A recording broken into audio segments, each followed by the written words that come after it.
Hello, friends. What if every word you spoke could shape the stars? As the canoe flows past early settlements, the hum of mantras drifts through the air, not conversation, not poetry.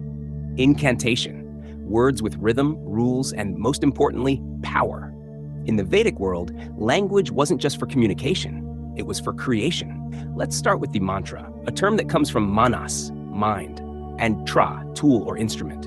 A mantra is literally a tool of thought, a formula of sound meant to unlock a greater truth, shift reality, or summon the divine. But this wasn't magic, it was precision. In fact, Vedic mantras were recited with obsessive exactness. Pitch, pronunciation, pause, each had to be perfect. Why? Because the ancients believed sound was woven into the very fabric of the cosmos. Say the right words the right way, and you aligned yourself with Urta, the universal order. Agni wouldn't accept a mispronounced invitation. Indra wouldn't bring the rain if your hymn came off key. And forget about heavenly blessings if your shruti, that which is heard, was out of sync.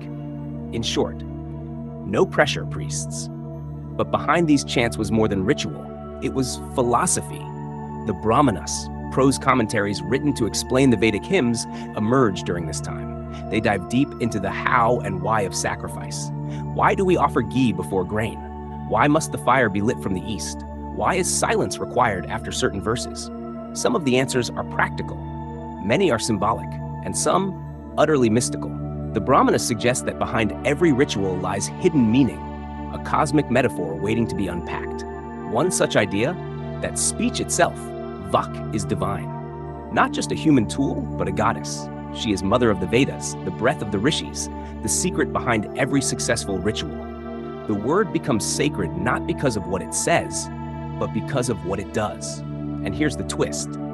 Even silence is a form of power. In many Brahmana passages, it's said that once the mantra is spoken, it must dissolve into silence for its full effect. He who knows when to speak and when to fall silent, says one passage, moves with the rhythm of the cosmos. Fun fact, there were even mantras about mantras.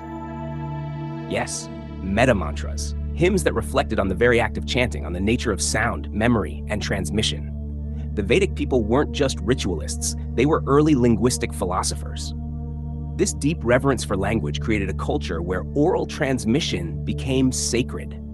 Vedas weren't written down for centuries. They were memorized, recited, passed from guru to disciple with astonishing fidelity.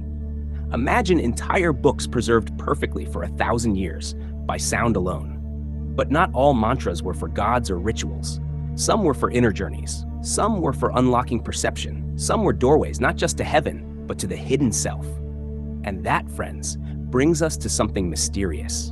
In these chants and ceremonies, there was often a drink. Strange, sacred, and powerful. It sparked visions, stirred ecstasy, and lifted the mind into places ordinary senses could not reach. It was called soma.